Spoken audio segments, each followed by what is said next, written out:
लोकतंत्र में एक विपक्ष होना और विपक्ष का मजबूत होना भी बहुत जरूरी है। आप आज से 5-10 साल बाद किसको विपक्ष देखते हैं? मतलब who do you think will be the opposition to the BJP? देखिए, इतना दूर का आकलन कोई नहीं कर सकता, सिर्फ करने के खातिर कोई कर सकता है। देश में एक प्रकार से बहुत डायनेमिक डेमोक्रेसी है जो परफॉर्मेंस को इवेल्युएट कर कर अपना मैंडेट देती है।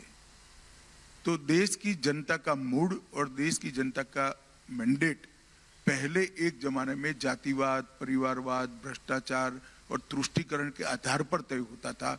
अब मोदी जी ने पॉलिटिक्स ऑफ परफॉर्मेंस को एस्टैब्लिश किया है। परफॉर्मेंस के आधार पर ही देश की जनता तय करेगी। जो परफॉर्म करेगा देश उसको अधिकार देगा, जो परफॉर्म नहीं करेगा वो विपक्ष में बैठेगा। उस वक्त का 10 साल के बाद का विपक्ष या सत्ताधारी पक्ष भी हमारे परफॉर्मेंस के आधार पर ही देश की जनता तय करेगी। हम अच्छा परफॉर्म करेंगे तो हम अधिकार में होंगे। हम में पैदा हो रही बुराइयों को अगर हम कंट्रोल नहीं कर पाएंगे तो विपक्ष अधिकार में होगा। वो 10 साल के बाद देश की जनता, मगर जी 10 साल आपने पूछा है इसलिए मैं मेरा एक आकलन कह रहा हूं, 10 साल तक तो मोदी ही है। हेडलाइन 10 साल तक मोदी जी हैं। ये बहुत बड़ी बात अमित शाह जी ने आज कही है और हर बात जो कह रहे हैं इस बहुत गंभीरता के साथ और सोच कर कहते हैं। अमित शाह जी अपने शब्दों को बहुत मतलब सोच समझ के कहते हैं। ये it's a very big statement. तो ये जो बात कही इसके साथ अमित शाह जी, हम चाहते हैं, हमने कहा था आज कि जो हमारे सेशंस में आ जाएंगे उनको एक सेंस मिलेगा। और मेरा आखिरी सवाल ये होता है कि सरकार में कैसे काम हो रहा है अगले दशक के लिए। हमारी जो थीम है Amit Shah ji, it is Bharat the next decade. और आपने परफॉर्मेंस असेसमेंट की बात कही। पहली बार हमें लग रहा है कि सरकार ऐसी बनी है देश में जो अपने परफॉर्मेंस को असेस करते हैं, जिसमें quarterly meeting, daily meeting, weekly meetings, Piyush Goyal ji भी बोलते हैं कि management, assessment, performance, key result areas, KRA, इस तरह से काम हो रहा है। तो आप अगर एक थोड़े एज एन इनसाइडर आप एक सेंस दे सके कि काम कैसे हो रहा है और किस विजन के साथ हो रहा है, तो विल बी वेरी ग्रेटफुल। देखिए, आजादी के अमृत महोत्सव का मौका जी जब नरेंद्र मोदी जी के नेतृत्व में भारतीय जनता पार्टी की सरकार को मिला, तब देश के प्रधानमंत्री नरेंद्र मोदी जी ने अमृत महोत्सव का उपयोग बहुत विजनरी तरीके से किया है। एक युग दृष्टा नेता ही ऐसा सोच सकता है, इस तरह से किया है। अमृत महोत्सव का उपयोग कर कर उन्होंने देश की नई पीढ़ी को आजादी के आंदोलन का पूरा इतिहास याद कराया। आजादी के आंदोलन के नेताओं का, जिन्होंने देश के लिए अपना सर्वस्व बलिदान किया, इरिस्पेक्टिव ऑफ पार्टी पॉलिटिक्स, उनका महिमा मंडन किया। अब तक 75 साल में हमने जो अचीव किया है उसका आत्मबोध कराकर देश की जनता के अंदर एक गौरव का भाव पैदा किया। और 2047 में इतनी खुलकर बातचीत हो रही है। लोग कह रहे हैं सरकार मीडिया से बात नहीं करती। बहुत एक न्यूज पॉइंट हमें मिल रहे हैं। We are very happy. तो अमित शाह जी, आप बहुत डायरेक्टली बात कर रहे हैं, बहुत खुलकर बात कर रहे हैं और ये इसके लिए हम बहुत ग्रेटफुल है। अमित शाह जी, ये देश में बंटवारे की राजनीति पर सवाल है। ये बहुत डिबेट हो रहा है। हमारा राष्ट्र सर्वोपरि हमारा स्लोगन है, we believe in nation first. मगर देश में उत्तर दक्षिण की राजनीति हो जाती है। कोई चुनाव के बाद बांटने की राजनीति हो जाती है। सनातन धर्म और हिंदुओं को जाति में बांटने की कोशिश हो रही है। और राहुल गांधी लगातार ओबीसी का मुद्दा उठा रहे हैं। आप लोग विकसित भारत और आत्मनिर्भर भारत की बात कर रहे हैं। इस तरह की डिवाइसिव पॉलिटिक्स, ये ट्रेंड क्यों बन गई है? ये डिवाइसिव पॉलिटिक्स पर आप क्या कहना चाहते हैं जो इस बार भी हो रहा है?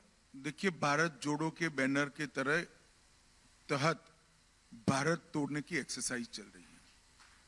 मुझे मालूम नहीं है ये कांग्रेस पार्टी को क्या हो गया है। इतनी पुरानी पार्टी, उनका कोई प्रमुख नेता कहता है हिंदुस्तान के 2 टुकड़े कर दो, नॉर्थ इंडिया और साउथ इंडिया, और कांग्रेस पार्टी चुप रहती है, सांप सूंघ गया है ऐसे चुप रहती है। मुझे तो आश्चर्य हो गया है ये पार्टी को क्या हो गया है। इनके एलाई पानी पी पी कर सनातन धर्म का अपमान कर रहे हैं, सनातन धर्म के लिए जहर उगलने का काम कर रहे हैं। कांग्रेस पार्टी रोकती भी नहीं है, ना मादा है, ना हिम्मत है, ना इच्छा है, और यात्रा लेकर निकलते हैं भारत जोड़ो की। देश की जनता ढंग से समझ ले, इनका एकमात्र लक्ष्य है सत्ता प्राप्त करने का, एपीसमेंट कर कर सत्ता प्राप्त करने का। वो भारत को एक नहीं रख सकते। भारत को एक केवल और केवल भारतीय जनता पार्टी और भाजपा के नेता नरेंद्र मोदी रख सकते हैं। और मैं देश की जनता को अपील करना चाहता हूं कि जिन लोगों ने भारत को तोड़ने की बात करी है, जिन लोगों ने विश्व के सबसे पुराने धर्म के, जी, पुरानी संस्कृति को और पुरानी परंपराओं को अपमानित करने की बात की है, इनको देश की जनता को पहचान लेने की भी जरूरत है और दंडित करने की भी जरूरत है। आने वाले चुनाव में मैं चाहूंगा कि कांग्रेस के नेता अगर हिम्मत है तो इनके भारत तोड़ो की ये सारी घटनाओं का रिपीटेशन चुनावी मंच पर से करें। वो कोई नेता के मुंह से कुछ निकल गया इसका खंडन भी नहीं करते, पार्टी को अपने आप से अलग नहीं करते हैं। इसका मतलब आपकी पार्टी का एजेंडा ही ये है, आपकी पार्टी का उद्देश्य ही है। और ओबीसी के लिए तो बोलने का कांग्रेस पार्टी को अधिकार ही नहीं। कांग्रेस पार्टी है जिसने इस देश के पिछड़ा वर्ग को सबसे ज्यादा अन्याय किया है।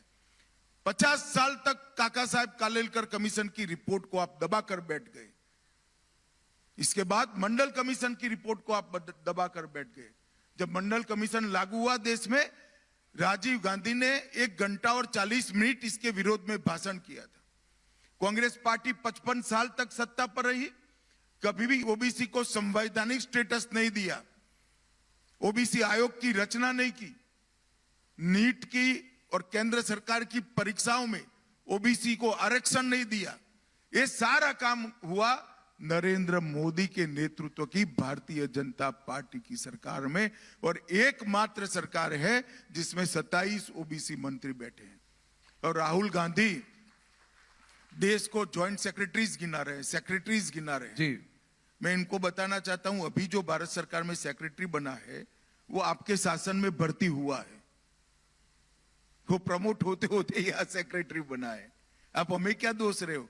इनको देश का प्रधानमंत्री ओबीसी है वो दिखाई नहीं पड़ता, देश की कैबिनेट में 27 मंत्री है वो दिखाई नहीं पड़ते, किसी एनजीओ ने पकड़ा दिया कि इतने सेक्रेटरी ओबीसी है वो रटे जा रहे हैं। और देश की जनता भी बहुत एंटरटेनमेंट के भाव से उनको सुन भी रही है।